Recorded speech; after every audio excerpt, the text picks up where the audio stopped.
Friday. And any Friday is a great Friday. Hopefully you're having a good one. We're having a good one over here. Yes, this is a jack-o'-lantern. So for people like, oh, yeah, I can't believe you got a jack-o'-lantern. Okay, whatever, get over yourself. So but it's you have to do that because there's so many people think that they can tell you how to live your life. And it's like, okay, no. For those of you on TikTok, you can't see, but here it is. This is actually one of the movie props on Halloween 2. So from the actual movie, there's written Halloween 2 opening credits, jack-o'-lantern 1 of 3. So there we go. Pretty cool. Let me just open this up to everybody so make sure it's open up for everybody on Facebook. And that way they can see it as well. All right, everybody. Welcome to the presentation. Thank you so much for being here. And the sound. That's right. The sound. Yeah. Hold on. Yep, I failed miserably, didn't I? There we go. Now the sound should be a million times better. Yeah. If you forget one thing, it throws everything off. But now everything should be much, much better now. All right, everybody. Well, I'm Bishop James Long, and I thank you so much for being here. A happy Friday to you, wherever you are in this world. Hopefully you're going to have do something good for yourself this weekend, whatever it might be. Just go chill. Just go chill and do yourself a favor. Turn off the news. Turn it off. I know you want to stay in tune. I get it, but just turn it off. Well, hello there, David, and hello to everybody. I appreciate. I'm fine and dandy now, but yeah, good. Well, yeah, I forgot to plug in the microphone. That would help, wouldn't it? Okay, everybody. So a couple things before we get into the presentation. I want you to go to our sponsor's website, kgradb.com. Again, it's kgrad as in dog, b as in bicycle.com. Now, I want you to put your Bishop as your promo code. Subscribe to that channel. You're going to get 30% off your subscription. It's very inexpensive as it is. And they have shows. They have some amazing paranormal shows there. Yep. And this show airs there as well. But make sure, again, don't forget, put Bishop as your promo code because you're going to get that 30% off. And thank you there for Jennifer for putting that in there. Also, you can go to my website, bishopjameslong.com. You can now I do have online class. People are asking me, do I teach demonology, angelology? Yes, I do. Actually, I teach demonology, angelology, paranormal studies, and genealogy. I teach them all online. You learn at your own pace. And you can go to class. Just go to bishopjameslong.com and click on class link, I think it is, and sign up. Now, if you sign up now, you'll have to wait until after the show so I can obviously get you into the presentation. It is strictly on Facebook private groups. So feel free. We'd love to have you. It's under class. Okay, great. Thank you. And bishopjameslong.com. And you can learn, like I said, you'll learn demonology, angelology, paranormal studies, and genealogy. So you're going to be learning 4 classes. And it's a lot of information. So a lot of people are asking me, I'd like to learn more about it. Well, there you go. That's there for you. And thank you there, Joy, for subscribing on TikTok. Also on the church's website, it's usocc.org. Thank you there, Skip the Grace. usocc.org. So if you want to go to the church's website, check it out. And we'd love to have you visit us. We are going to have some ordinations that's coming up on November the 3rd. And you're invited. If you'd like to attend, you're invited to go. It's open to everyone. So if you want to go to our ordinations, it's going to be November 3rd coming up. It's right around the corner. And it's at the Sycamore Springs Chapel in 717 West Tunnel Hill Road, English, Indiana. And that's at 3 p.m. Eastern Standard. So again, that's at Sycamore Springs Chapel, 717 West Tunnel Hill Road, English, Indiana, at 3 p.m. Eastern Standard Time. So it's going to be great. We're going to look forward to it, and hopefully you can join us. If you can, fantastic. Now, for those of you who are with us on Sunday, I did Bible study, and a lot of people are asking me about my situation, my thoughts and opinions regarding the war in the Middle East. I'm a bishop first. So that's my job. I'm not a paranormal. We're not talking about paranormal nonsense and celebrity and entertainer and all that other stuff. I am a priest first. That is my job. My job, before anything else, before entertainment, before the paranormal, before anything else, is to preach the gospel, to calm people's spirits and anxieties. That is my job. That's my the number one priority. So that's very clear. Let me make that very clear. So I'm going to exercise that very, very important responsibility, because many of you have been asking me about this situation, and there's a lot of you who are not here on Sunday.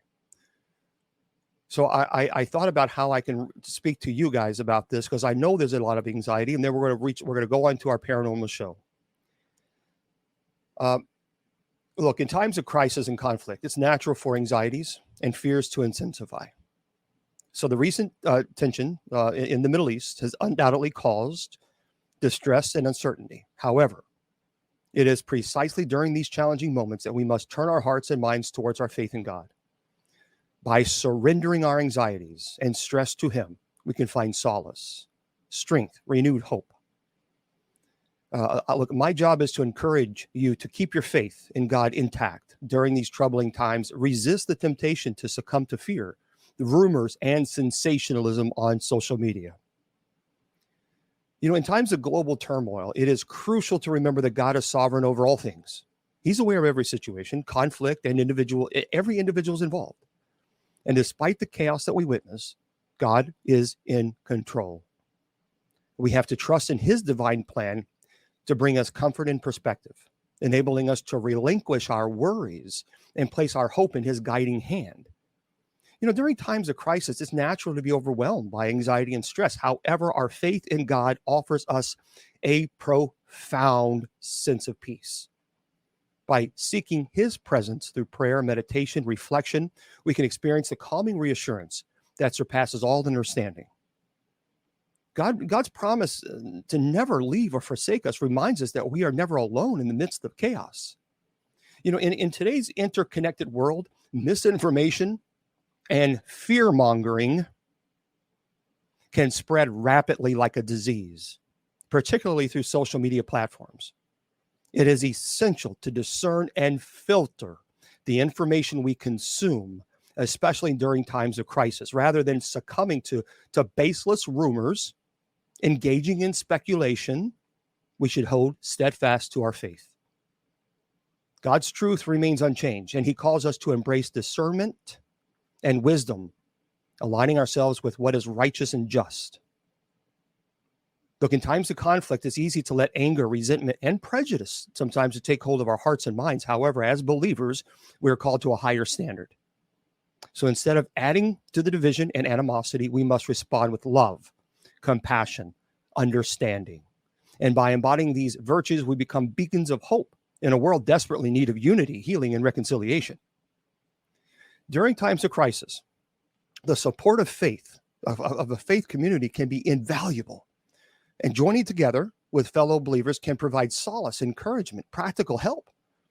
So by fostering genuine connections, we create spaces where faith can thrive, doubts can be addressed, and burdens can be shared. And together we can find strength for peace and work towards solutions and justice. You know, in the face of global conflicts, such as the one that's occurring in the Middle East, it's crucial to keep our faith in God strong.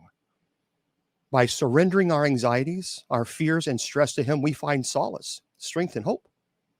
So let's resist the allure of fear-mongering. And I'm so sick and tired. I'm so sick and tired of people constantly saying, the end is near, the end is near. Where the end is near? Just shut up. Those people just need to shut up. They need to keep their mouths shut, because all they're doing is creating anxiety and stress and frustrations for people. So for those of you who are on TikTok or Facebook or YouTube or everybody else, and you're constantly spreading, oh, it's the end, it's the end, it's the end. Shut your mouth. Please just shut up, because you're not in control. You don't tell us when the end comes. That was determined by God, not by you. So anybody who's going on social media, scaring the hell out of you, this is what you do. You block and you move on. because they're not adding peace to your life. They're adding discord. They're adding anxiety. They're adding frustration. They're adding turmoil. And that's exactly what the devil wants to do. The devil wants to steal your peace while God wants to give it to you. So therefore, stay away from the temptation of following these people who are constantly spreading. Look, I don't care if the end is tomorrow. I don't care. And I don't care because I can't control it. And neither can you. So stop worrying about it. Stop stressing the hell out of people about it. We can't control it, but people worry you and they stress you out for one reason and one reason only. And that one reason is so that you can continue to like and follow that person so they can make a buck off your anxiety. To hell with that. To hell with it. Throw that nonsense out the window. Because all they're doing is playing you like a little toy. Because they love to frighten people. They love to scare you. I don't care if the end is tomorrow. I don't care if it's next week. I don't care. It doesn't matter. What matters is that we together have to band together and say, no, enough of this. Enough of this scare tactic. Enough of the fear-mongering crap. You don't know when the end's going to come any more than anybody else does. So stop saying that, the Euphrates Rivers is coming up and this country is going to come over. And well, shut up. Really, just shut up. What crystal ball are you looking through? It's all nonsense. And when I say it's all nonsense, is these people who are going on social media saying this and spreading the fear. That's not what the Bible is about, folks. Thank you very much. It's not. The Bible is not about fear. And if anyone's trying to instill fear within you, then they're reading a different book than the book that I know of as the Bible. We must seek God's guidance, trusting in his sovereign plan. And as we navigate through these troubling times, let's be beacons of faith, love, and compassion, cultivating unity and actively working towards peace. And with God's grace, we can overcome our trials and emerge stronger, both individually and collectively. Please stop listening to these fearmongers, because all they're going to do is steal your happiness and steal your joy. Do not give them the power to do that. Okay, so that is my soapbox for the night. That's it. That is it. But again, these are important things that I have to address as clergy. And it's important. It's important. So tonight, yes, it is Friday. It is Friday, but again, this is my number one job. That's my number one job. Not Paranormal Fridays, not entertaining, but to offer some type of peace of mind to people, because the world is taking your peace of mind away. That is true. Okay. Yeah, I don't know anything about third eyes and all that stuff, so that I definitely would not be the right person. Okay. So here's what we're going to talk about. We're going to talk about two things tonight. We're going to talk about smudging, and we're also going to talk about the history of Halloween. And again, if you don't like Halloween, if you think it's a pagan whatever, and if you think that it's terrible that I have a little moon behind me and even a little pumpkin there, okay. And so this is, some people just go to the extreme. So tonight I'm going to give you a little bit of history lesson on Halloween, and how in the world have we come? Where do we come from this Halloween that we tradition? Because we have to do it, I believe Jesus and his mother as one. There is only one God, three persons, one God. Jesus and his mother are not one. Jesus' mother is not God.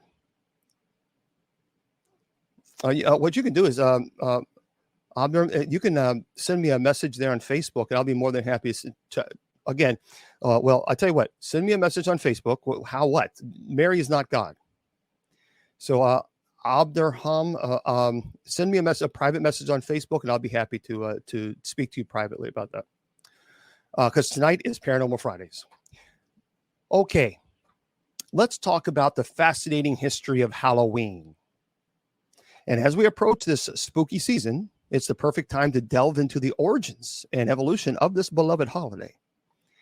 So hopefully, I'm going to teach you and explore the ancient roots of Halloween, its transformation throughout the centuries, and the customs, the traditions associated with it. And so let's jump into the thrilling journey into the past. And for those of you who are on TikTok, if you're offering gifts to the ministry, thank you for doing that. I sincerely appreciate that. If you're liking the video, thank you as well. If I don't thank you for the gifts, I apologize. It's just because I have two different computer screens running at the same time. So, but anyway, okay, let's talk about the ancient origins for a second. Okay, our story begins thousands of years ago with the ancient Celtic festival known as Samhain. Now, by the way, it is not Samhain. That is an incorrect pronunciation. That, by the way, Samhain was pronounced in television shows and movies. And unfortunately, in one of my the Halloween movies, they kept saying Samhain. It was like, it's not Samhain. It's Samhain. That is actually how you say Samhain. That is the correct pronunciation. Don't believe me? Go on Google Translation or Google Pronunciation. Okay. So it's Samhain, not Samhain. Okay.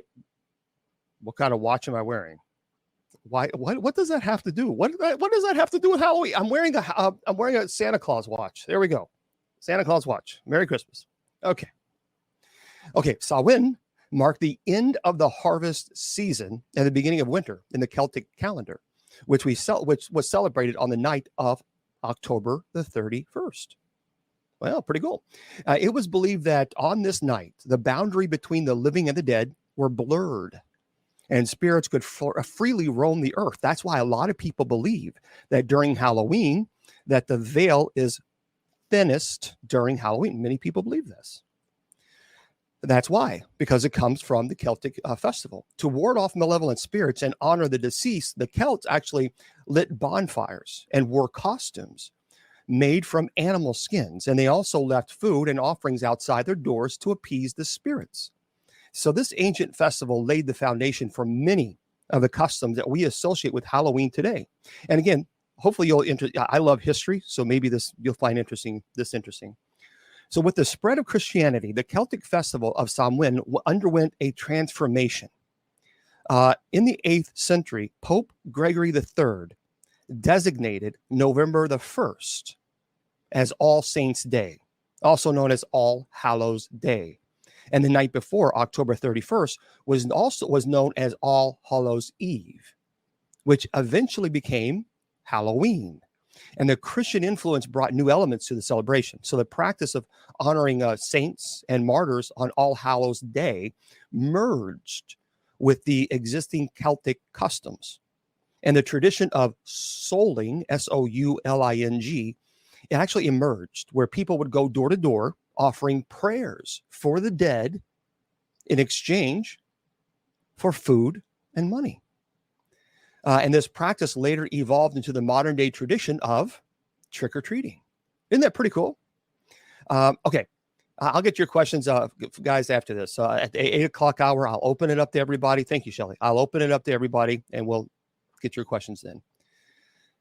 Now, the history of Halloween in America is intertwined with the, well, thank you very much, is intertwined with the arrival of the Irish and Scottish immigrants in the 19th century. They brought their Halloween traditions with them, including the carving of turnips or pumpkins into jack-o'-lanterns. And the use of pumpkins became popular due to their abundance and the influence of Native American harvest traditions.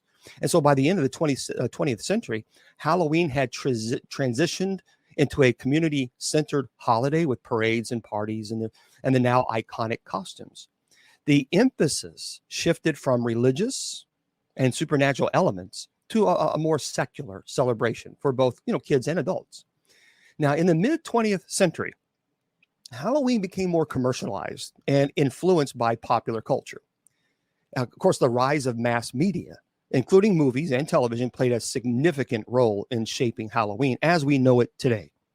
Classic horror films, such as those featuring vampires, werewolves, zombies, inspired countless costumes and decorations. Trick-or-treating became a widespread tradition, with children going door to door to neighborhoods, dressed in costumes, while collecting candy. And Halloween parties, haunted houses, festive events have all become integral parts of the modern celebration. Now, while Halloween is most commonly associated with Western countries, its popularity has spread globally. So in recent years, actually, Halloween has gained traction in various parts of the world, including Asia and even Latin America. However, each culture often incorporates its own unique customs. So I want to dive a little bit deeper into the ancient origins of Halloween. I'll get your questions in just a second, guys. Just hold on. At 8 o'clock, I'll answer your questions. But right now, I'm giving a lecture on Halloween. Okay. As mentioned earlier, the ancient Celtic festival of Samhain played a significant role in laying the foundation for Halloween.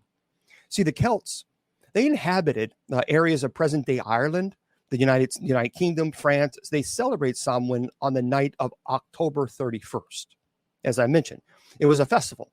It marked the end of the harvest season and the beginning of the new winter. It's also known as the Celtic New Year.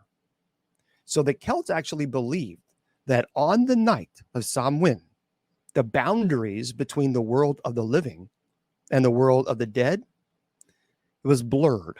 In other words, the veil was thinnest. And they believed that the spirits of the deceased would return to earth along with other supernatural entities. And this belief led to customs and rituals aimed at appeasing and warding off these negative spirits. So what they did, as I mentioned earlier, bonfires, they had lots of bonfires. It played a central role in the Samhain celebrations. The Celts would actually light large bonfires, huge, to provide warmth, of course, and light during the long winter nights. And these fires were also believed to have protective and cleansing powers, driving away evil spirits. And people would gather around the bonfires wearing costumes made from animal skins and heads and engage in various rituals and, yes, divination practices. So additionally, the Celts would leave food and offerings outside the door because, again, as I mentioned, they wanted to pacify the wandering spirits. They didn't want to insult them. And they believed that by providing these offerings, they could ensure the goodwill of the spirits and protect their homes and crops from malevolent forces. So obviously they're going to put food out there. They're going to appease the spirits, and they think that those spirits are going to protect their crops from evil. It's pretty cool when you think about this, because you can actually, you can actually picture people doing this. So the concept of divination, because I have to discuss this because it is a part of that culture. The concept of divination was also closely associated with Samhain. So, to be fair, because I'm always I try to be as impartial as I possibly can when I talk about history, it was believed that during this time, the veil between the worlds was so thin that it was possible to gain insights into the future. And people would actually participate in various divination practices, such as apple bobbing. So we do this in many festivals. If you see them bobbing for apples, they don't do that so much anymore. It's trying to catch apples with your teeth in a big old bale of water. They don't really do that a whole lot anymore because of all the viruses going around. But I know that when I was a kid, and when we went to Halloween festivals, that we saw that all the time. And now to think about it, that is kind of nasty. I mean, that is really, seriously, that is kind of nasty. I'll be honest, I never really understood. I am not, no, I don't know where your mouth has been. I am not going to put my mouth up in that water basin and clobber all for that damn apple. I'll just go to the store and buy one if I want one that badly. But seriously, I mean, people would bob their head and just, but people did it all the time. It's just a different world though, wasn't it? It's a different world than when I was growing up to what it is now today. So you remember that? A lot of people remember that. So Sonore says, you remember that as a kid? Yeah. And oh, you do? And by the way, for those of you who are on TikTok, I'm going to turn the chats on for everybody at 9 p.m. Eastern. Okay. So just to let you know, I only do sub chats for the first hour because the people who subscribe, obviously, this is one of the perks for the show. But at 9 o'clock, I'll open it up I'm sorry, not 9, at 8 o'clock, 8 p.m. Eastern, I'll open it up for everybody. Okay. So just stay with us on it. But oh, yeah. So a lot of you have seen it. Okay. I never really, no, I never, I always had a thought like, I don't know if that person brushed their teeth. I don't know. No, I'm not going to, no. Maybe that's why I'm fat, bald, and celibate. Okay. Now, who knows? Okay. So apple bobbing, mirror gazing, they did. Mirror gazing is when you looked into a mirror. And sometimes what they would do, this was very, very popular, and especially in the 1890s in spiritualism, they would have a candle, and they would put a candle right in front of the a mirror, and they would just simply gaze at the mirror for a long time until some type of image would come forth. So mirror gazing or performing rituals to predict marriage, prospects, or fortune. Remember, this was a different world. This was a different time. So crops was very important for them. I mean, it's not like they could just turn on the news and see what the meteorologist is saying, what the weather's going to be for next week, right, folks? I mean, they didn't have that. So they look towards nature. They look towards the wives' tale. They look at this type of activity where they think that somehow they're going to get inside information for their crops. So you have to understand their perspective before you judge and condemn. A lot of people are condemning them, saying, "Oh, they were evil worship, or they were devil." Okay, but if you were during this time and your livelihood depended on the weather and depended on crops, and your culture taught that this was okay, that this was not evil, that this was a way to find out if your crops are going to fail, well, then you have to understand the cultural belief. Dr. Marcel Fredericks was at Loyola University. He was my sociology professor. Brilliant sociologist. If you've never read him, if you're interested in sociology, his name is Dr. Marcel Fredericks. He graduated from Harvard University. That man was just a walking brilliant computer. And he created what's called the SCP module, the society, culture, personality, and how society, culture, and personality actually combine creates the identity or the essence of the human. Brilliant sociologist. I was so blessed to have several classes with him. Dr. Marcel Fredericks is his name, from Loyola University in Chicago. So when the Romans captured the Celtic territories, their own festivals began to merge with Samhain. And no, it's not Samhain, Samhain.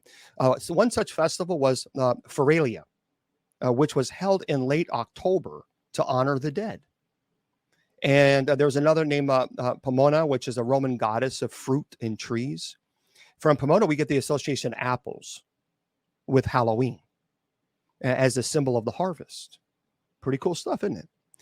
It's important to note that the details of these ancient Celtic celebrations and rituals are not extensively documented, and our understanding of them is based on limited historical accounts and folklore, to be fair. However, it is through these ancient traditions and beliefs that the roots of Halloween as we know it today began to take shape.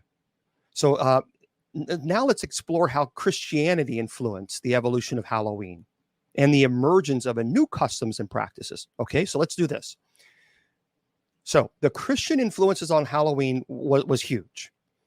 In the 8th century, people always want to condemn Halloween, but then when I start talking to them, okay, so then explain to me why. And they have no idea. They have no idea the history as to how Christianity influenced Halloween. So I'm going to teach you. In the 8th century, the Catholic Church sought to Christianize pagan festivals and customs, including the Celtic festival of Samhain. Now, so what happened was that Pope Gregory III designated November the 1st as All Saints' Day, also known as All Hallows' Day, to honor all saints and martyrs who did not have a specific feast day.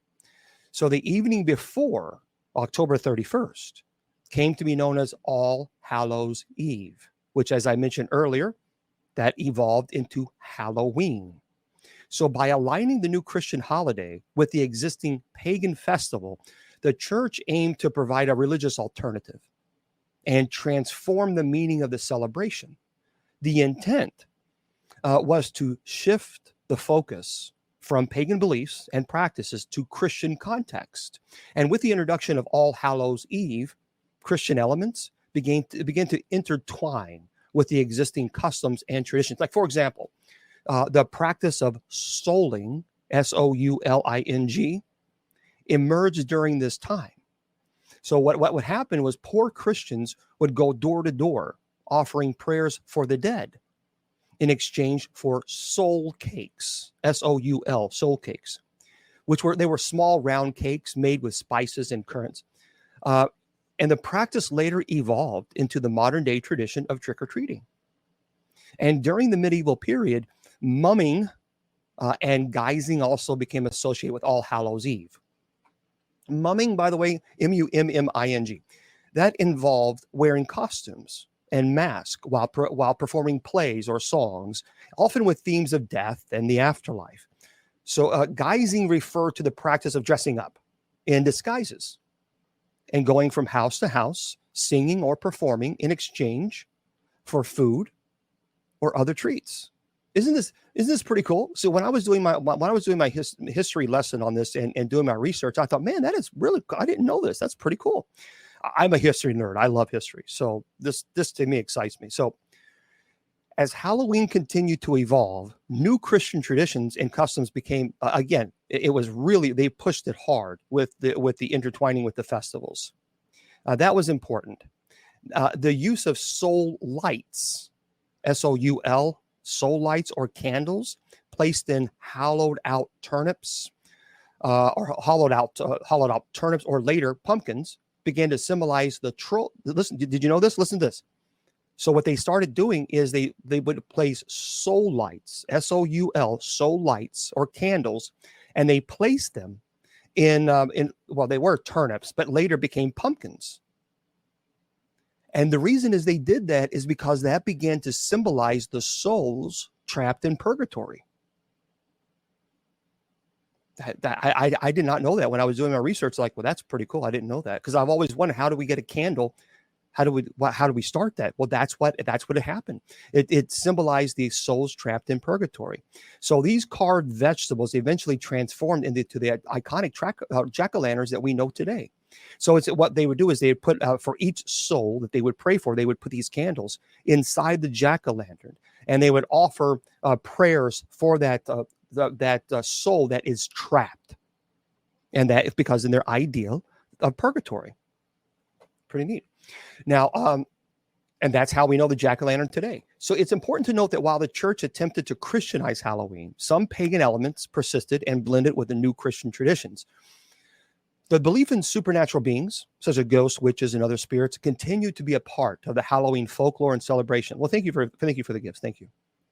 So Christian influences on Halloween brought about the establishment of All Hallows Eve, the practice of souling, S-O-U-L-I-N-G, and the emergence of trick-or-treating, as well as the incorporation of soul cakes, mumming and disguising and putting on costumes, and performing and then getting a trick or a treat.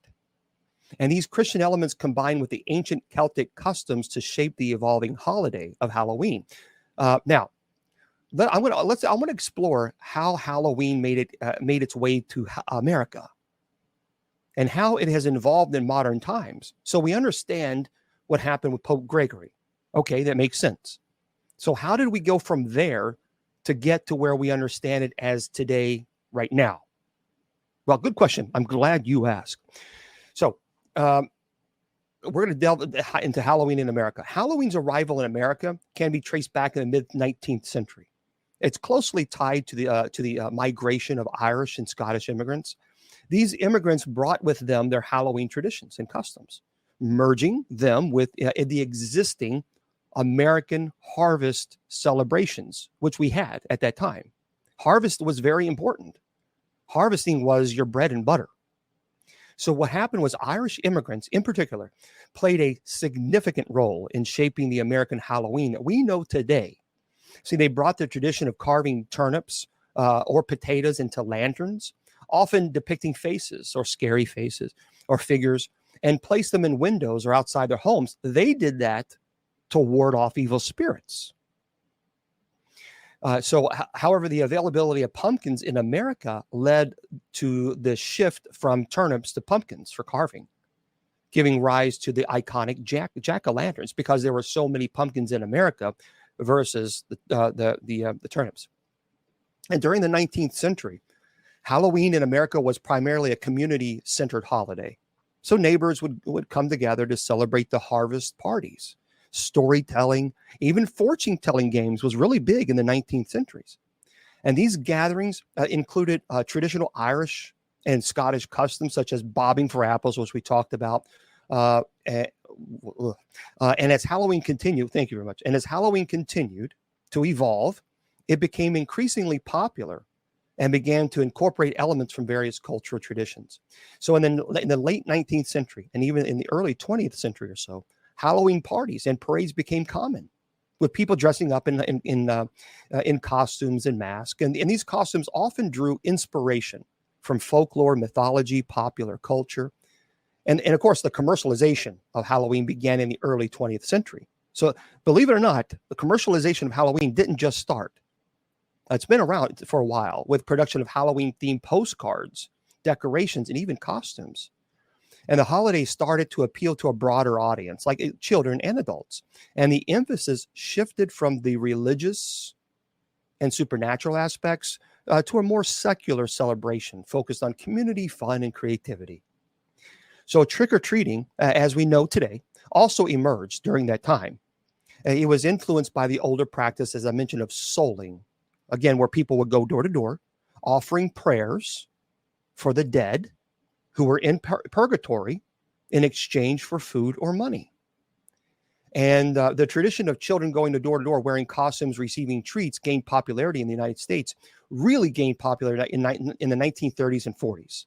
And then over the years, Halloween became deeply ingrained in American culture. It's celebrated with costume parties, haunted houses, pumpkin carvings, festive events in communities across the country. And additionally, the influence of popular culture, including movies, television shows, and literature, it shaped the costumes and themes associated with Halloween. So in recent times, Halloween has expanded beyond its traditional boundaries. It's gained popularity in many other parts of the world. It's become a global celebration, with each culture often incorporating its own unique customs and traditions alongside traditional Halloween practices. Now, the modern day traditions and traditions and customs associated with Halloween and its global influence. Let's talk about that. It's modern day customs. Well, modern Halloween has evolved into a vibrant, diverse celebration encompassing a wide range of activities and customs. So here are some of the key features of the modern, like a Halloween celebration. You got, of course, costumes and dressing up. One of the most recognizable aspects of Halloween is the tradition of wearing costumes. Children and adults alike enjoy dressing up as their favorite characters or monsters. Superheroes, contests, parades have become popular during this time. Trick-or-treating, as I mentioned, it remains a beloved Halloween tradition. Children, often accompanied by adults, go from door to door in the neighborhoods, knocking, ringing on the bell, saying trick-or-treat in exchange for the phrase. Instead of singing or praying for the dead, they receive candies and chocolates and other treats from generous neighbors. Look, trick-or-treating provides a sense of community and excitement for both kids and adults. And of course, now we have jack-o'-lanterns. So carving pumpkins into jack-o'-lanterns is a quintessential Halloween activity. Pumpkins are hollowed out, and faces or designs are carved into them with a candle or a light placed inside to create an eerie glow. And most of you who are in America, you know this, but there are some people in other countries who may not celebrate, who are listening and watching right now. That's why I'm explaining this. And jack-o'-lanterns are often displayed on porches and windows or in front of houses, adding a festive or spooky ambiance to the Halloween season. Now, there's a lot of haunted houses and Halloween parties. Halloween is a time for thrilling experiences. Haunted houses have become a popular attraction. These interactive and spooky setups offer visitors a chance to experience scares and thrills and in a controlled environment. And Halloween parties, both for kids and adults, are also common, featuring contests and games and decorations. There's also a lot of harvest and fall festivities during this time of the year. And Halloween is closely associated with the fall season and the harvest celebrations, as I've talked to you about the history. Many communities organize fall festivals, hay rides, apple picking, corn maze as part of the Halloween festivities. These activities celebrate the bounty of the harvest season, provide opportunities for family-friendly entertainment. And no, they're not worshiping the devil. Halloween decorations have become increasingly elaborate and creative, from spider webs and bats and skeletons to witches and ghosts and ghouls. Homes and neighborhoods are transformed into spooky spectacles. People take great joy in just adorning their houses and gardens with Halloween-themed decorations. They're not worshiping Satan. They're just having a good time, creating an atmosphere of fun and fright. And as Halloween has become more global, different cultures have contributed their own customs and traditions. Like, for example, Dia de los Muertos, which is Day of the Dead in Mexico and other Latin America countries, has influenced Halloween celebrations with its vibrant sugar skulls and the remembrance of the deceased loved ones. And additionally, various Asian countries have adopted Halloween, blending it with their own cultural practices. So it's important to note that specific customs and traditions associated with Halloween can vary from region to region, obviously, and from household to household. But the common thread, I think, across these celebrations is the spirit of fun, creativity. It's a touch of spookiness. And look, we've explored the ancient origins of Halloween, the Christian influences that shaped the holiday, its arrival in America, its evolution into a modern day celebration that we enjoy today. Halloween continues to captivate people around the world, offering a delightful blend of traditions, community, imagination. And it has a lot of, certainly the global influences on Halloween. Halloween has its roots in Celtic and Christian traditions. It's also gained popularity and incorporated customs from various cultures around the world. I mentioned Dia de los Muertos, which is Day of the Dead. It originating in Mexico and celebrated throughout Latin America. Dia de los Muertos is a vibrant and a colorful festival that coincides with Halloween. It's a time to honor and remember deceased loved ones, and influences from Dia de los Muertos can be seen in Halloween celebrations with the use of sugar skulls, as I mentioned. Thank you very much, Suzanne. All Saints Day and All Souls Day, which we certainly do celebrate that in many Catholic countries, including Spain, Italy, Philippines, the United States. All Saints Day is November the 1st. And then All Souls Day is November the 2nd. And they're important holidays. And these days are dedicated to honoring and remembering the dead. And in some regions, these traditions intertwine with Halloween, resulting in unique celebrations, I think. And I've seen these celebrations when I was at Loyola University, and because we learn different cultures. And yes, we will have, by the way, we'll have night prayer on November the 1st and November the 2nd. And those are very important days, because All Saints is November the 1st and All Souls is November the 2nd. So if you have people that you would like for us to pray for who have passed on, we will do that on November the 2nd. In Asian festivals, in recent years, Halloween has gained popularity as I mentioned, in Asian countries. For example, like in Japan, Halloween is celebrated with costume parties now and parades and themed events. But they incorporate elements of Japanese folklore and anime culture. And even in South Korea, Halloween has become a festive occasion with costume parties and events, often influenced by K-pop and Korean pop culture. Halloween's origin, as I mentioned, it lies in the Celtic traditions. Some European countries still maintain their own unique customs. In Ireland, Scotland, Wales, ancient Celtic practices such as bonfires, costumes, storytelling continue to be a part of the Halloween celebration. As a matter of fact, in some parts of Europe, particularly in Germany and in Austria, there is a tradition known as like a trick or treat, where kids go door to door singing songs in exchange for treats. They still do that. And of course, the globalization of media and popular culture has had a significant impact on Halloween celebrations worldwide. American movies, television shows, literature have spread Halloween imagery everywhere. Characters from horror films and superheroes and other pop culture icons have become popular costume choices. It's important to remember that while Halloween has gained popularity globally, the specific customs and traditions vary greatly from country to country, and that's okay. As Halloween continues to evolve and gain recognition around the world, it serves as a platform for cultural exchange, creativity, celebration across borders.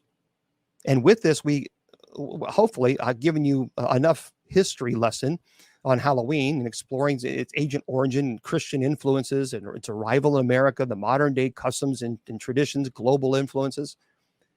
I think Halloween remains a fascinating and beloved holiday, connecting people through a shared sense of wonder, imagination, and the thrill of a spooky season. So I think that everybody who says, oh, it's all the devil, it's all the devil, it's all the devil, I think we got to relax with that a little bit. After all, when I was a kid, my family celebrated Halloween. And yes, we even had a haunted house at our church, at a Roman Catholic church. And it was one of the biggest haunted houses in the state of Kentucky and one of the most frightening haunted houses in the state of Kentucky. And as a matter of fact, the priest, Father Tom, he was Dracula. Believe it or not, he was Dracula. And he played a pretty good Dracula. But I think we have to be careful with always, oh, it's so evil, it's so terrible, it's so demonic. And yeah, there are some people that take it to the extreme. But after all, it can't be that bad, folks. My family celebrated Halloween when I was a kid. And now today I serve as an exorcist for the United States Old Catholic Church. So I think we have to relax a little bit, take a chill pill, go drink an iced coffee latte, and just enjoy the festivity. Okay. So there we go. Hopefully that helps a little bit, right? All right. I had talked about also smudging. All right, because we are going to talk about that because a lot of people are asking me about that, and we talked about that the other day, but people say, "Can you please?" Because they missed it and they wanted to talk about it. That's fine. There are benefits for saging, smudge, burning sage, whatever terminology you want to call, and I want to talk about that because I don't have a problem with smudging. I don't have a problem with burning sage at all. First of all, my grandmother was Cherokee. I have no issues with smudging. Now, I can understand why some people might say, well, some people take it to the extreme and the dark and all that. Well, you can use anything for evil, malevolent purposes, and misuse for what it was intended to be used for. And so let's talk. As a matter of fact, I want to talk about there are benefits. Actual benefits from burning sage. Now, we talked about this the other day, not too long ago, a couple of weeks ago, actually. And some people had mentioned that there was certain smells that weren't so bad. So I really didn't want to repeat this, but people kept begging and begging and begging. So I said, fine. So let's talk about how burning sage can actually be not so terrible. Look, it's very common in Native American culture or tribal practice, but it's not practiced by all tribes. And you have to remember, I have sage smudged before, and the reason is of course they had Native American history. They wanted me to do that, and I could not bring my censer. Number one, the censer was misplaced, but number two, sometimes on apartment complexes you cannot burn charcoal. So in the church center, we have a round charcoal, and you have to burn it. And many apartment complexes said, no, we're not allowed to do that. We're not allowed to do it. Nope. I always start at 7 p.m. On my show, I've been doing this for how many? 3 years, right? 2 or 3 years on this format. It's always been 7 p.m. Okay, I opened the chat at 8 p.m. for TikTok. So there's all kinds of sage. Some smell pretty bad. And I'm not, there's some that's like, oh, I can't deal with it. I haven't really found a particular sage that really, really smells good, because a lot of them just smells terrible. So I can't remember. Some of you offered a suggestion. I forgot what you guys said. I need to write it down. But if you do burn sage, white sage, sage and rose. Let me write this down this time so I won't forget. Sage and rose. I didn't know that they made it like a sage and rose smell. Okay, prairie sage. People are saying smells good. So if you guys can write this down too. Yeah, frankincense is good. Yeah. White sage. I think I've used white sage before. But I bought sage at one time and I went to a house because they asked me because they had Native American family and they said, please, sage, because they live in an apartment complex too. And I bought this sage. I forgot what store it was. And that was the nastiest dang nabbit. Oh my goodness. It was gross. That was it. Yeah. I think, I think Diane had mentioned Palo Santo last time. So someone is saying the Palo Santo wood. That someone is saying that smells really nice. Cedar? I didn't know they made cedar. So I love now cedar. I love the smell of cedar. I didn't know they made cedar sage. Did you guys know that? See, I love the smell of cedar. Love it. I didn't know that. See, things you're learning. See, this is why we do this, because yeah, sweetgrass is really good too. Oh, it's not sage. You add to the sage. Oh, you add cedar to the sage. Okay. Well, sage. How Sage Moffitt? How do you do that? How would you add cedar to the sage? How would you do that? Can you tell us? Anything they make essential oils for, you can mix with the sage. Just have to look it up. Lavender sage. Well, you guys are having some really great ideas. So hopefully this helps some of you. But for those, how do you do that? Cedar chips, maybe, Suzanne? That's what I'm thinking. So use them tied together or separately. Okay, Diane said with cedar, it's usually wrapped with sage and tied together, but you can get that also in an oil. Well, there we go, folks. I might have to try that. I'll be darned. The actual cedar leaf. But where would you buy? See, that's the thing. Where do you buy cedar leaf? You know what I mean? I mean, that's where do you buy these things? So I am going to look that. I'm going to look that up. Okay, Sage, can you send me a message on a private message on Facebook? Because if you do that and I'll try it, and if I like it, I will be more than happy to let everybody know about your store. Sage says, Sage Moffitt says that you have a store. Okay, or do you? How do you have a metaphysical shop? Okay. Okay. Well, yeah. Send me a private message on Facebook, and I'll try these things. Here's my goal. My goal is to try them, and then I will tell you guys which ones that I like. And of course, each person is different. But I go to a lot of people's homes, and I do bless their homes. And many times I cannot use charcoal. But I can use sage. But the sage that I use, it smells so horrible. It's just putrid. I don't like the smell of it. It actually triggers my migraines because the smell of regular sage, it just really throws me for a loop.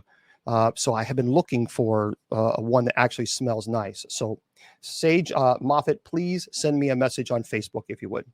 Okay, so let's talk about very quickly, and then I'm going to open it up for everybody on TikTok. I'll open up all your questions, and any questions you guys have related to the paranormal or anything you want to talk about. I'll be more than happy to. You're going to Psychic Fair this weekend, Santa Florida. If you want to pick us to pick any of that, let us know. Oh, that would be great. All right, Diane, send me a message if you want on Facebook. Yeah, I'll reach out to you guys as well. Yeah, that'd be great. Thank you. Okay, let's talk about the benefits of sage because it's important. Here, a lot of people don't know this. Dried sage leaves can be used as a spice in cuisine. Sage is also available as liquid, spray, lozenge, pill, tablet for internal use. Some of the sage components may act as an antioxidant, reducing free radicals. So like 2 chemicals in sage actually are notably connected with antioxidant action. And there's a lot of benefits, health benefits. Now, I'm not, again, I'm just letting you know what is out there. I'm not trained in the medical field, but you don't have to be trained in the medical field to know that there are benefits with using sage. Some study data supports these benefits. It's still preliminary, but believe it or not, these are some of the benefits. Reducing the body's oxidative stress, defending against the effects of free radicals. Inflammation is being reduced. Infections caused by bacteria and viruses are prevented, helping with digestion, protecting against memory deterioration, improving mood, or reducing depression. Overall, there hasn't been enough research on the usage of sage for its alleged mental health advantages. However, preliminary evidence is actually suggesting that sage for mood and memory may be beneficial. Listen to this, very interesting. There's a 2005 study. And again, this is why people, when they say sage is the work of the devil, but yet they have no idea what they're talking about because they have no, it's like, okay, what study did you find this from? And then when I throw these at people, they're like, well, I still think it's the work of the devil. Okay, whatever. According to a 2005 study, standard sage oil boosted memory and cognition. That's your thinking ability. Increased doses were also connected to a better mood and attentiveness, tranquility, and happiness sensations. And according to other studies, sage's active chemicals may protect against neurological illness. Like they are using right now in a study, they're using sage to see how it can be used for Alzheimer's. Smudging or burning sage is obviously burning sage leaves and allowing the smoke to purify the air in your home. And burning sage serves as a slightly different purpose than consuming it internally. Poor air quality, by the way, has been related to a variety of health problems. We know that. Burning sage is viewed as a cost-effective technique to actually help purify the air. Because why? Sage is known to have it. We know this scientifically. So let's forget your personal anti-sage whatever argument. Just listen to the facts first. Sage is known to have antibacterial qualities, which it kills bacteria, fungi, and viruses. Obviously, it's important to remember that burning sage produces smoke. Duh. So if you have respiratory problems, that could be an issue. There are many alternative medicine practitioners say that burning sage or consuming it internally may aid in releasing negative energy. So we know that the following we know these are advantages of burning sage. It does get rid of microorganisms in the air. It is an insect repellent. There's a belief that it has intuition improvement, purification of specific items, stress and anxiety are reduced, mood is improved. It purifies the surroundings. So there's microbial properties are present in the most commonly utilized forms of sage. They keep infectious viruses like bacteria and fungi at bay. White prairie sage, for those of you who don't know, is antimicrobial and antibacterial. White sage is also antibacterial, and both are insect repellent. And smudging has been based on the belief that burning sage clears off spiritual impurities, infections, and obviously insects. Burning sage is said to release negative ions. Has obviously been experimentally confirmed scientifically. It is thought to aid in the neutralization of positive ions. So what are positive ions? Common positive ions, for example, are like allergens, mold, pet dander, dust, pollution. So many people say you should burn sage. That will actually help. But yeah, white sage, absolutely. And so the belief is that you're supposed to wait until the smoke has dissipated before entering the room, which I agree with that. On the other hand, inhaling the smoke when smudging can exacerbate any respiratory problems. So I always tell people, if I smudge, give it some time to settle and then go back in. So obviously, if you have asthma and allergies and bronchitis and other respiratory disorders, you got to be careful. It is used by many people as a spiritual tool.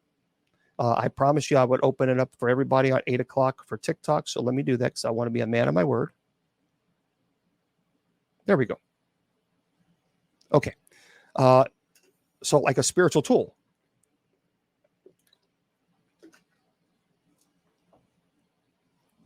Smudging has been done for centuries to connect to the spiritual realm, improve intuition. Many people who say that they are healers and lay people in ancient societies employed burning sage to achieve a healing state or to solve or ponder spiritual problems.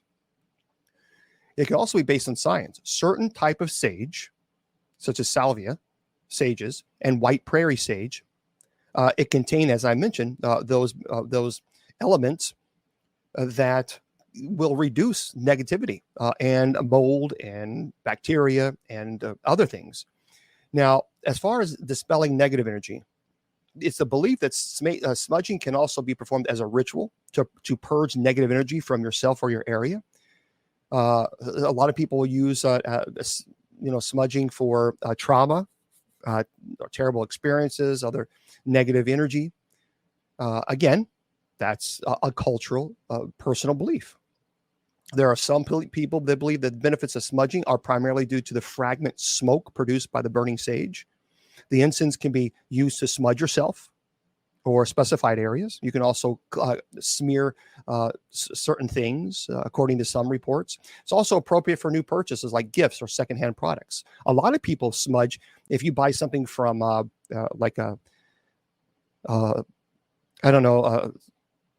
you go to a store and it's an old antique store and you're like, I really like this item, but I just want to make sure nothing is attached to it. So many people smudge those type of gifts. And that's fine. There's nothing wrong with that.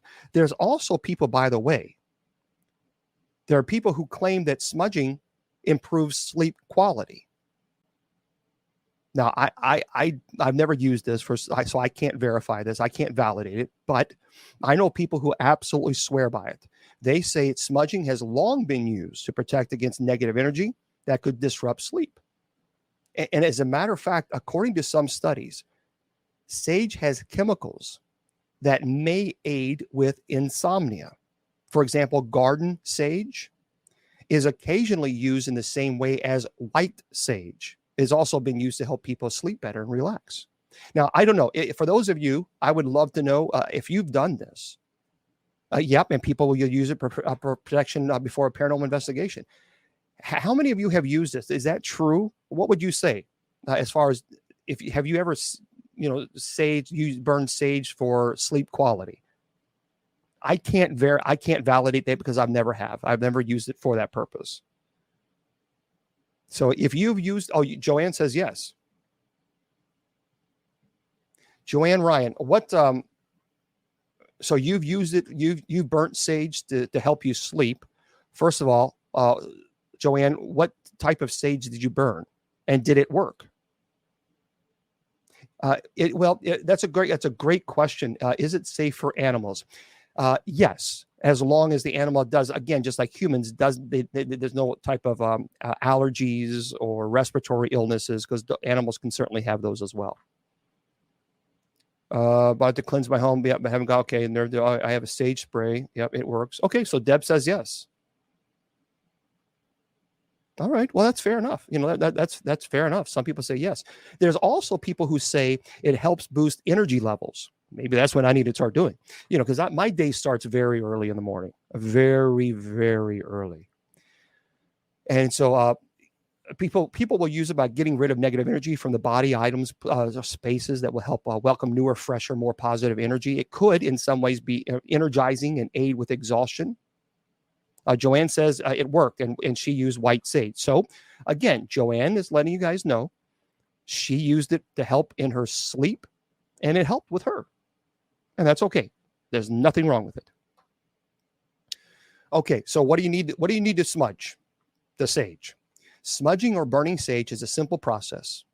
Okay, it requires only a few pieces of equipment. So here's what you need to know: a ceramic, clay, or glass seashell, or a bowl for holding or burning the capturing ash. Obviously, a sage bundle or smudge stick. You can do matches or manufacture lighter. It doesn't matter. Some people will use an optional feather or fan. Some people like that, especially in I've seen many Native Americans that they will do that. They will burn sage and they will have a fan with a feather and they will burn it, or I'm sorry, they will fan it. And that's fine. You can use pretty much. There's so many sages type of brands you can use. So if you're smudging for spiritual, energetic, or negative negativity clearance, some people say that what you need to do is you need to set the intention before you burn the sage. And before, during, and after smudging, leave a window open. Many people say that's a good idea. It makes it possible for smoke to escape. Some people feel that the smoke carries pollutants and negative energy. So there are many people who I've spoken, and there are many people who disagree with that. But I'm giving you what people have told me, not only in the Native American culture, but also in the paranormal community. So they lift the windows open. That's what they do. So while there's a lack of data to back up the practice, there's a few disadvantages to burning sage in your house. In terms of mental health practice, the burning sage is relatively inexpensive.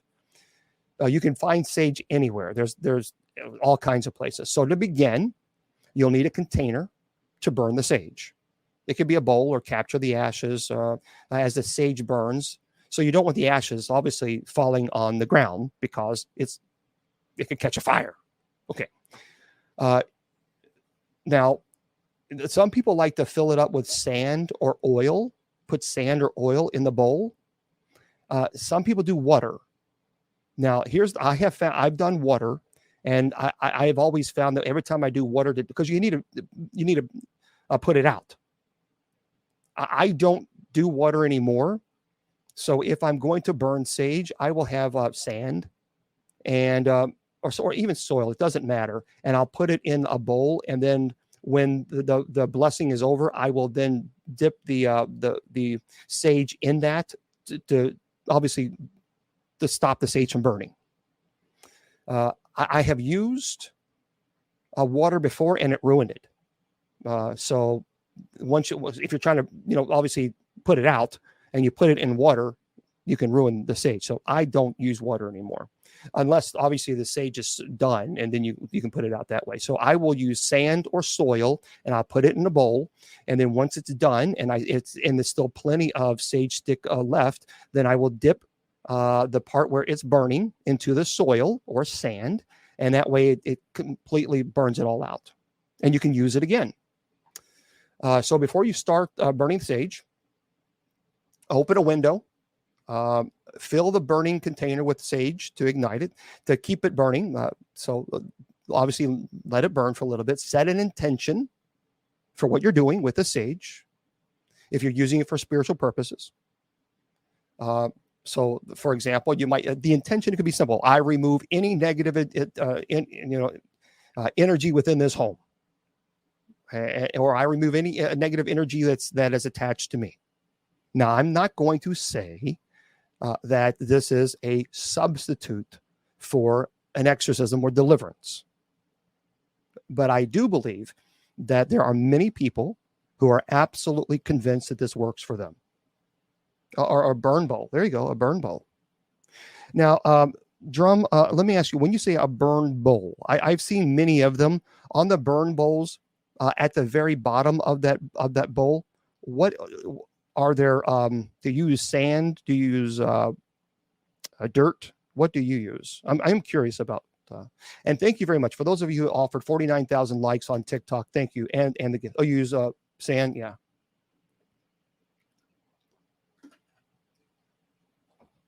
So what you do is you allow the smoke to enter each room that you purify.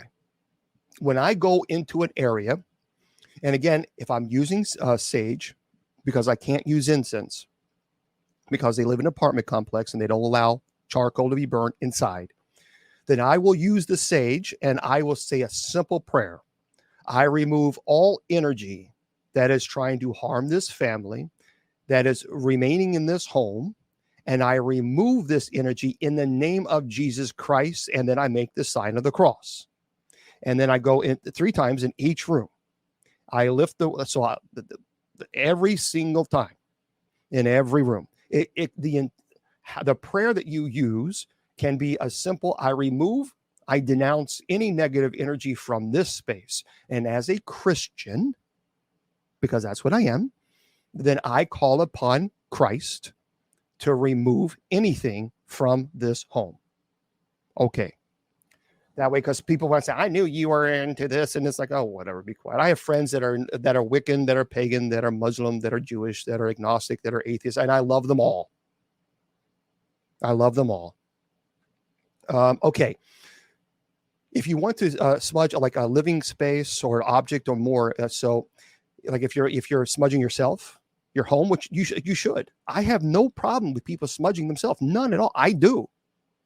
I have no problem with that. So obviously you light the end of the sage bundle. The leaf tips should gently smolder. And with one hand, direct the smoke over your body and space, holding the bundle over the other. So allow the incense to remain on the parts of your body. So, and again, you can say a simple prayer. I remove any negativity, any negative energy, any negative attachment. I always invoke the name of Jesus Christ. Always. Because it's not me. I am not saying that I have the power, that I have the energy. I always call upon God, because I know that if I call upon God, anything and everything is possible with God. And so if I call upon God to remove these items, I know that that's going to happen. And that's fine. So if you're going to go into your home, that's how I would do it. I would go into every single room, and whatever your intent is to remove the negative energy. If you want to, like, for example, if you want to smudge an object, direct the smoke around and over your chosen object. It can be done to shield or eliminate negative energy from the new items, jewelry, furniture, clothing. So if I buy an item that's from an antique store and I want to, I don't smudge it, I bless it. I have oil and holy water that I use. But if I was, didn't have those items, then I would smudge it and I bless this item in the name of Jesus Christ. I force all evil. I call all evil to remove from this energy, and I ask the Holy Spirit to descend upon it and to bless the item. Something of this. I do it 3 times. Yep.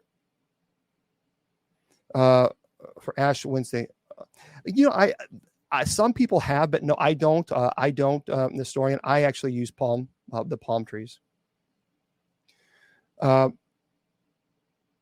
what I do. So, and then of course, after the smudging is over, make sure that the stick is completely no longer burning. You obviously want to make sure that extinguish your sage stick after clearing and cleaning it by gently pressing into the shell or a clay dish or a glass bowl. And make sure that if you're having either sand or dirt, it's completely out. And that's obviously important. Now, a lot of people will have different as far as when is the best time to sage. Look, I have not found that you have to sage at 12 p.m. Eastern Standard Time. You can sage anytime you want. Anytime you feel drawn to it, you can sage. And as far as the frequency, you can sage as many times as you want to sage, or smudge, and that's fine. When you detect negative energy and you want to smudge it, then do it. Now, there is a beautiful, for those of you who don't know, smudging has profound origins in Native American culture and ritual. It's an integral aspect of their culture, not in ceremony. Not every single tribe does this, to be fair. But I want to share a prayer that a friend of mine who is Native American, and when he smudges, this is the prayer that he does. and when he's praying when he's smudging his entire body. And so you can go back and watch this later. So if you want to watch this on Facebook or YouTube or Twitter, that way you can write it down. It'll be there for you. So this is what he says. May your hands be cleansed. May they may create beautiful things. May my feet be cleansed, that they may take me where I most need to be. May my heart be cleansed, that I may hear its messages clearly. May my throat be cleansed, that I may speak rightly when words are needed. May my eyes be cleansed, that I may see the signs and wonders of this world. May this person and this space be washed clean by the smoke of this fragrant plant. And may that smoke carry my prayer spiraling to heaven. It's beautiful, isn't it? It's quite beautiful. But that is the prayer that he does when he is smudging himself. May my hands be cleansed, that they may create beautiful things. May my feet be cleansed, that they may take me to where I most need to be. May my heart be cleansed, that I may hear its message clearly. May my throat be cleansed, that I may speak rightly when words are needed. May my eyes be cleansed, that I may see the signs and wonders of this world. May this person and this space be washed clean by the smoke of these fragrant plants, and may that smoke carry my prayers spiraling to heaven. Powerful. So anyway, I wanted to pass that on to you guys. And again, if you don't want to smudge, you don't have to. It's all right. People are sending me messages on Messenger. Oh, I knew you were this. And look, let me tell you something. So now I'm being called a heretic. And let me explain something to you. I tell you guys this all the time, and I knew I was going to get some hate comments. I knew that the person who is, you're a heretic and all this, you do realize that you don't define who I am as a person. I know you're very narcissistic, but you do understand that you don't have that ability to define who I am. That ability I remove from you. I remove it. Not only do I remove it, I denounce it. Because, as I mentioned before, my worth has already been defined. And it is irreplaceable. It is my worth is beyond the value of any most valuable diamond, pearl in this world. And because my worth has already been defined by my Father in heaven. Priceless. So therefore, you, my dear friend, have no authority to define my value. And I firmly reject and denounce your definition of me. So, and that's how we do that, folks. That's why I always say to you that your value does not decrease based on someone's inability or refusal to see your worth. You're priceless, and never let anybody tell you or convince you otherwise. So people have that. They think they have this extreme narcissistic right to define your value. Okay. All right. Sounds good. Okay, whatever. All right. What questions you guys have? I have a lot of articles that I wanted to pass on, but I want to also answer as many questions as I possibly can. So, any questions you guys have? Well, thank you very much. I appreciate it, Vinny, and everybody else. Thank you. Where are you going to be for Halloween? I'm actually going to be home. I'm going to be home. I'm going to be going to a conference. By the way, if you're in Arkansas, I'm going to be there on October 28th and 29th. And it's a really cool place. It's the Arkansas Paranormal Expo.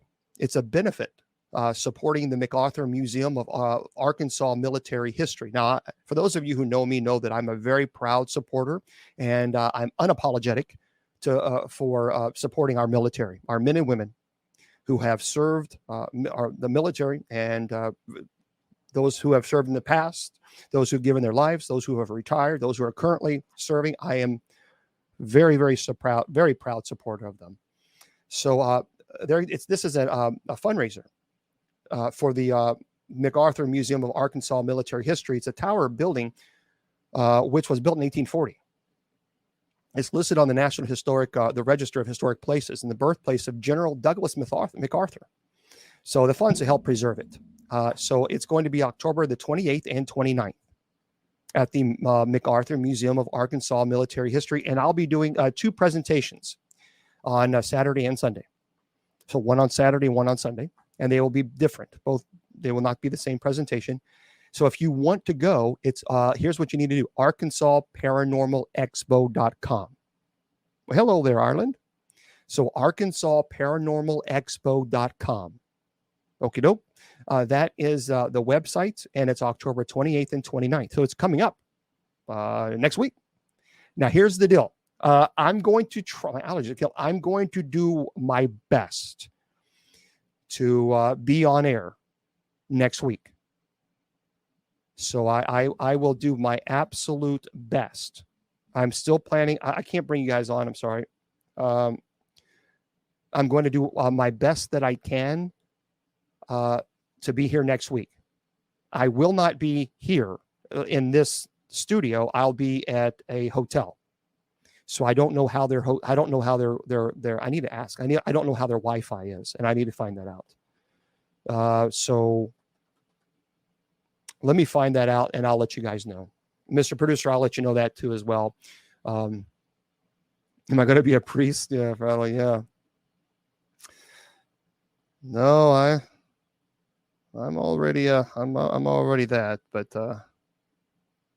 no, I'll be here. I'll be home for Halloween, and then I'll be heading out again. We have ordinations coming up on November the 3rd. And then we have a wedding on November the 4th. And then I'll have a case that I'm dealing with. There is a case right now in Indianapolis. I had a psychiatrist contact me. And she has a client. And there is some really serious activity that's occurring that's quite violent. And I appreciate this. She's a psychiatrist. I really do appreciate her calling, because I work closely with people who are in the mental health field. And she called me and said, "Look, something is going on. I can't explain it. We're giving this individual medication that would knock anybody out. That would, very, very strong medication. The individual is not responding to anything. No, the medications aren't working. Literally, there's nothing. And but anyway, there's a lot more activity going on. So that's I'm not really I can't say where it's, but anyway, I'll be probably driving there this coming Monday, and talking to the family, and then figuring out where we need to go from there. Because the psychiatrist has been, she has a medical field. She's a medical doctor, and she can't explain what's going on, because the medications that they're giving her, giving this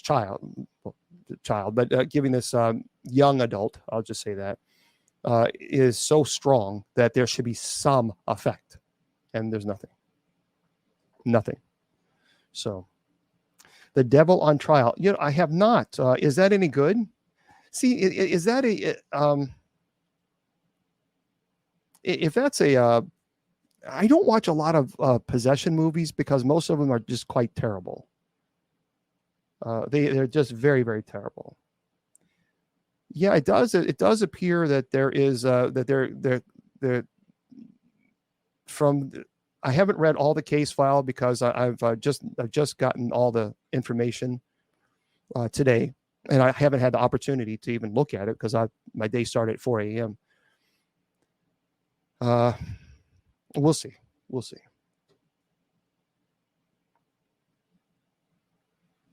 Oh, good. Sure, you got me a message that well passed my driver's test. You did. Congratulations that you passed. Wonderful, Brandon. That's wonderful. Congratulations, Brandon. Congratulations. I'm definitely not a superhero. Definitely not a superhero. Just doing the ministry. Yeah, it's terrible. Now, for those of you, I can here's what I can say without divulging too much information, because obviously I'm not telling the names. Thank you very much. Thank you for the gifts. Thank you. The family was very, very heavily involved in doing some dark magic, some bad stuff, and even using Ouija boards for the purposes of invoking demons. And that's how it started. And so they have been working with, it's not just one psychiatrist, it's a psychiatric team. And the team is just flabbergasted. They have no explanation for, and I'm not going to go into details, obviously, because I can't until I speak to the family, and then I can divulge whatever they're allowed me to divulge. But it's not just one doctor who is involved in this. So, yeah. Do I have more to share? I have more water. Okay. Listen to this, everybody.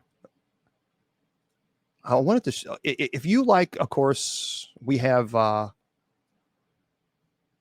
Halloween right around the corner, and if you like spooky music, well, I saw this article and I thought, I got to pass this on to you guys. This is from Sarah Dern. Sarah Dern.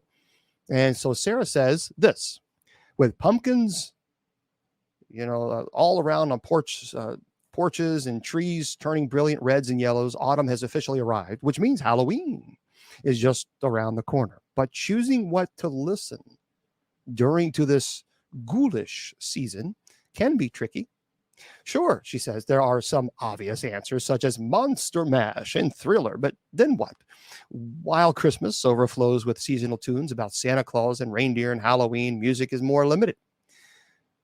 Where are the songs about demons and ghosts and ladies trapped in trees? To help fill the gap, she says, we asked our readers on Facebook to share their best Halloween songs. And so they've compiled the most spine-chilling responses. So from obviously the Exorcist theme song to murder for Tom Waits' Murder in the Red Barn. So here is a couple of songs they said you gotta listen to.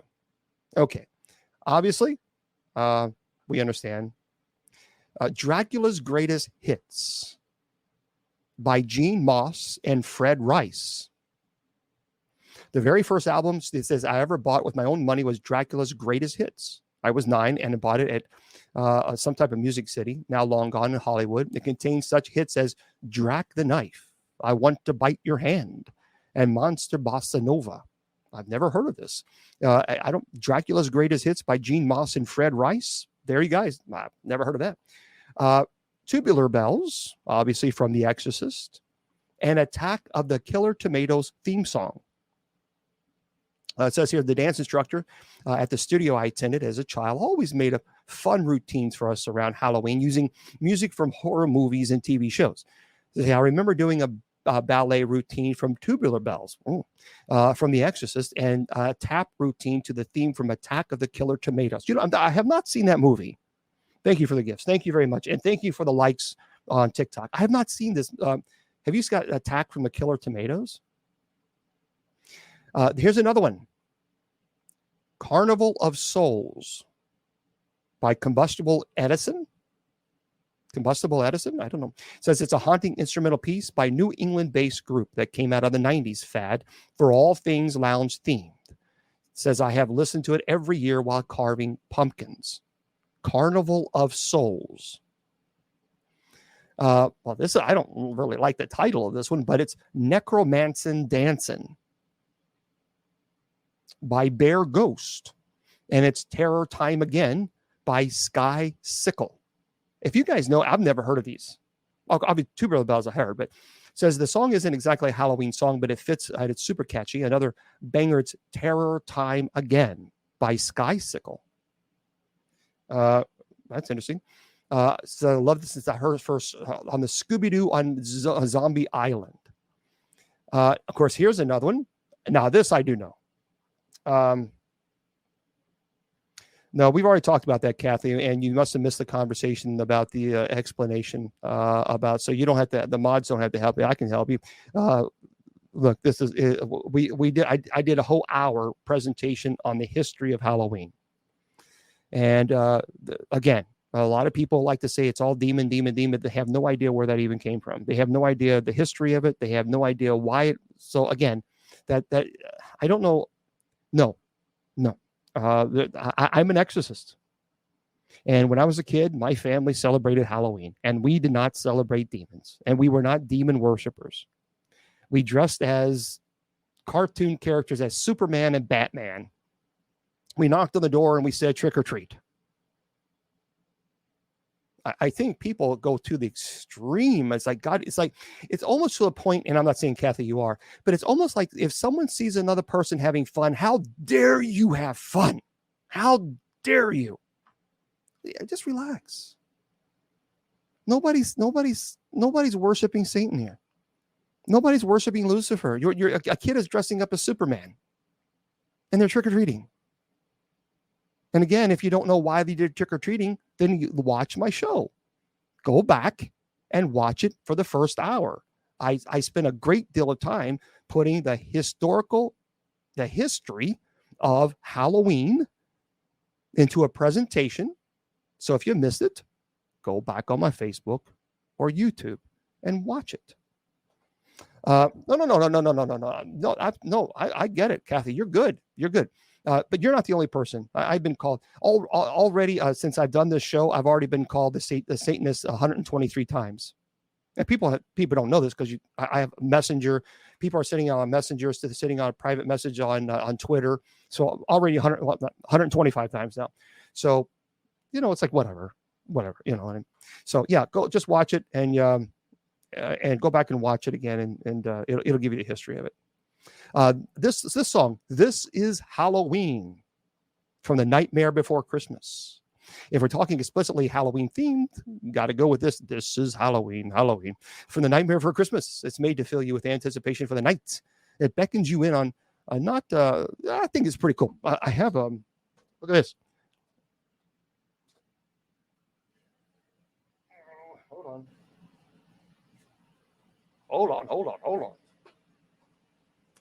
I have all of these. I'm a huge. I loved Halloween, and I have all. There's a bunch of these that I have. I have the.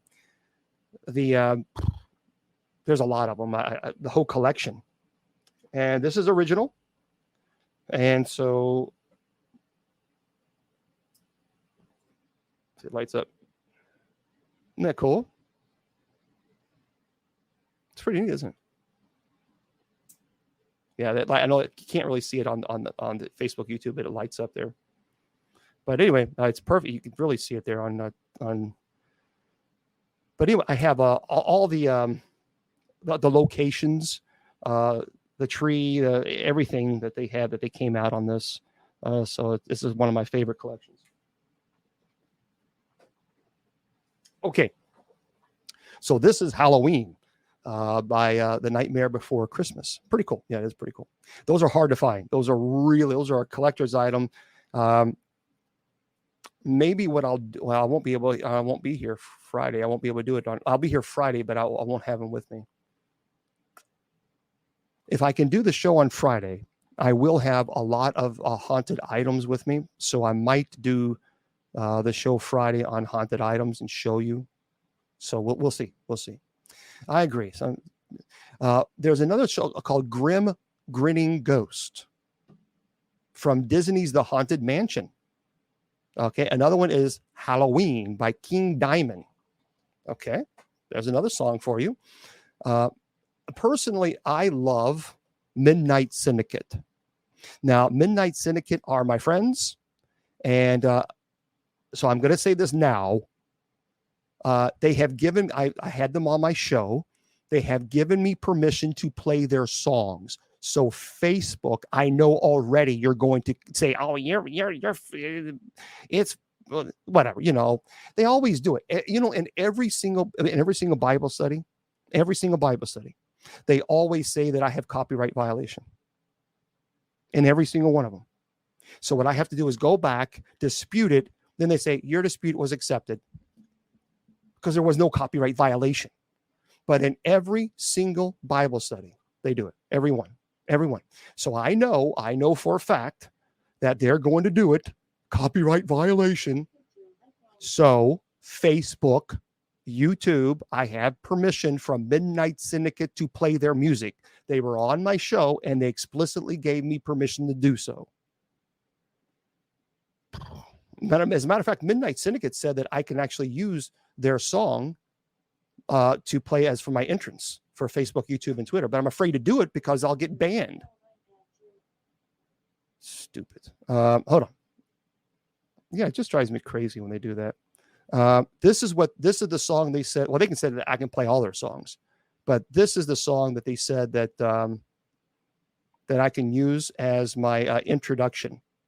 Let me get it. I love Midnight Syndicate. Love Midnight Syndicate. Listen to this.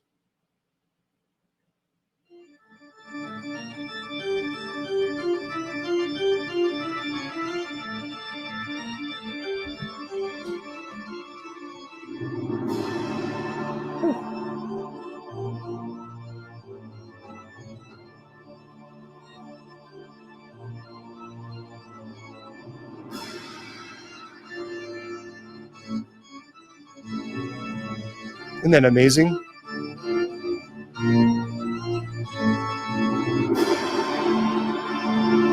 So they have given me permission to use this song as my introduction song for the Sacred Division.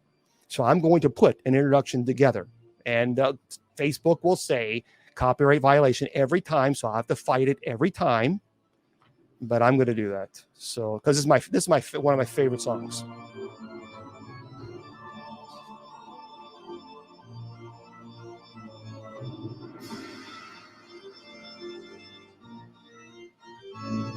Man, that's awesome. They have some of them. I think in my opinion, Midnight Syndicate is probably hands down the best, without question. And the fact that they're friends of mine, I've had them on my show several times. But if you love music like that, Midnight Syndicate is where you need to go. They're just phenomenal. And again, Facebook and YouTube, I have permission by the owner of Midnight Syndicate to play these songs. Man,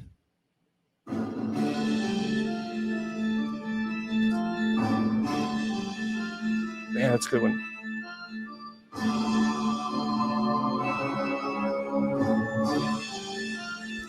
That's the Alchemist Chamber. But they have some really wonderful songs.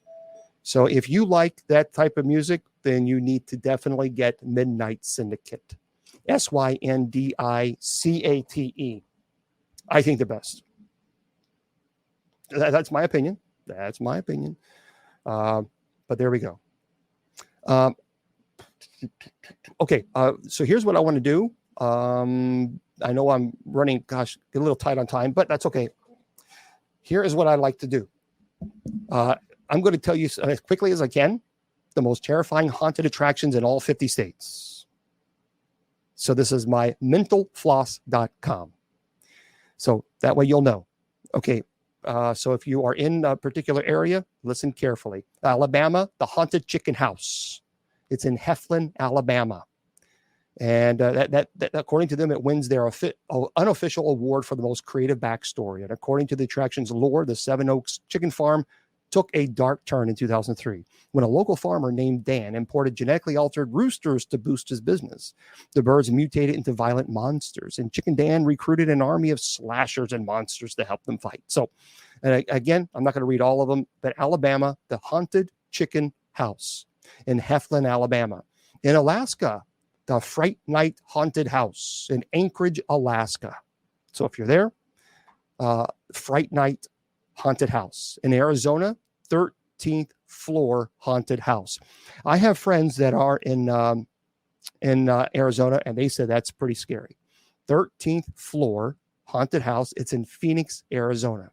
In Arkansas, the Reaper Haunted House. That's in North Little Rock, Arkansas. Okay. By the way, that's been scaring people since 2011. In Arkansas, the Reaper Haunted House, North Little Rock, Arkansas. California, Knott's, Knotts, Scary Farm. It's in Buena Park, California. So Knott's Scary Farm, California, Buena Park. In Colorado, the Frightmare Compound in Westminster, Colorado. Connecticut, the Trail of Terror in Wallingford, Connecticut. And again, this is their list of the best places to go if you want to go to a location. Okay. So Connecticut, the Trail of Terror, Wallingford, Connecticut, and just Google it. In Delaware, Frightland in Middletown, Delaware. Frightland in Delaware. You can go anywhere to get their music. You can go on iTunes. You can go anywhere. They're all over. Just Midnight Syndicate. Go to midnightsyndicate.com. Florida, Halloween Horror Nights. Halloween Horror Nights in Florida. Orlando, Florida. Georgia, the Netherworld Haunted House in Stone Mountain, Georgia. The Netherworld Haunted House in Georgia, in Stone Mountain, Georgia. In Hawaii, the Haunted Plantation. That's in Wapahu, Hawaii. In Idaho, the Haunted World in Nampa, Idaho. Okay. Wow, that's pretty cool. It includes a cornfield, a 700-foot dungeon. Wow. And a 55-foot slide into darkness. Goodness gracious. Okay, so in the Haunted World in Idaho, Nampa, Idaho. In Illinois, the Basement of the Dead. Ooh. Aurora, Illinois. The Basement of the Dead in Aurora, Illinois.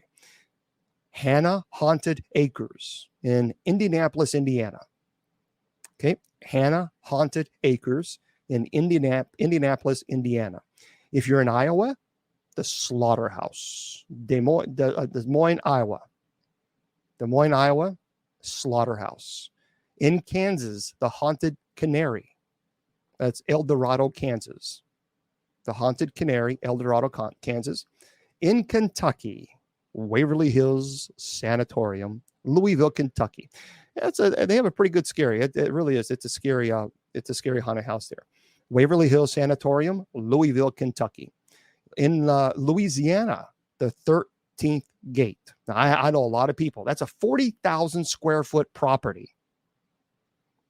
A lot of people say that is terrifying. So if you're going to go there, just be prepared. 13th Gate in Baton Rouge, Louisiana. I'm getting there. So Baton Rouge, Louisiana, the 13th Gate. In Maine, Nightmare on the Ridge, Auburn, Maine. Nightmare on the Ridge in Auburn, Maine. Maryland, Bennett's Curse. That's in Baltimore, Maryland. Yeah, there's also a 3D experience, by the way. Pretty cool. Bennett's, Bennetts Curse in Maryland, Baltimore, Maryland. Massachusetts, well, the Witch's Woods. So the Witch's Woods in Massachusetts, in Weston, Massachusetts. Michigan, I think it's Erebus, Erebus, and that's in Pontiac, Michigan. Is 100,000 square feet, 4 stories. It's a half mile of walking. So, by the way, Erebus held the title of world's largest haunted house in the Guinness Book of World Records for a number of years. So, but Pontiac, Michigan, Erebus. There you go. Yep. Well, so you can Google it. Erebus, Erebus, Pontiac, Michigan. In Minnesota, Dead End Hayride. Dead End hayride in Wyoming, Minnesota. If you live in Mississippi, Haunted Castle, Tupelo, Mississippi. They say that's the scariest one. Mississippi Haunted Castle in Tupelo, Mississippi. If you're in Missouri, The Darkness, St. Louis, Missouri. Okay, St. Louis, Missouri, called The Darkness. In Montana, Field of Screams. Yeah, that's where you need to go, in Victor, Montana. Okay. Field of Screams is Victor, Montana. In Nebraska, Blood Rush. Blood Rush.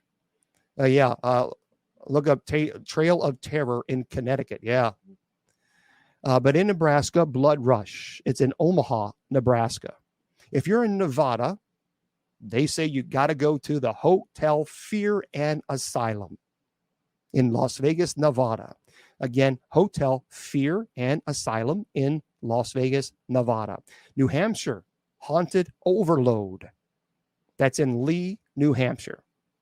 Okay. In New Jersey, Brighton Asylum. In, I think it's Passaic, New Jersey. I think that's how you say it. Brighton Asylum. In New Mexico, McCall's Haunted Farm. In Moriarty, New Mexico. Okay, if you want to go to, in New York, you have, well, obviously they say you Headless Horseman Hayrides in Ulster Park, New York. The Headless Horseman hayrides on Ulster Park, New York. Yeah, I'm trying to get through this, so that's why I'm kind of going fast. In North Carolina, the Kersey Valley Spooky Woods, or Kiersey, Kersey Valley, Kiersey Valley Spooky Woods in Archdale, North Carolina. In North Dakota, Acres of Terror in Leonard, North Dakota. In Ohio, Spooky Ranch. That's located in Columbia Station, Ohio. Spooky Ranch, Columbia Station, Ohio. In Oklahoma, the Hex House. And that's in Tulsa, Oklahoma. And by the way, for those of you who don't know, if you're looking for an extreme haunt, that's really, really, really scary stuff, then they say look no further than Hex House, named one of the top 15 intense haunted houses in the United States by hauntworld.com. Hex House promises that there are no cheesy animatronics or movie monsters, but does offer full immersion in an altered reality that is much darker and less predictable than anything you've ever seen in the movies. So just be aware. Hex House in Oklahoma, Tulsa, Oklahoma. In Oregon, the Fear PDX in Portland, Oregon. The Fear PDX.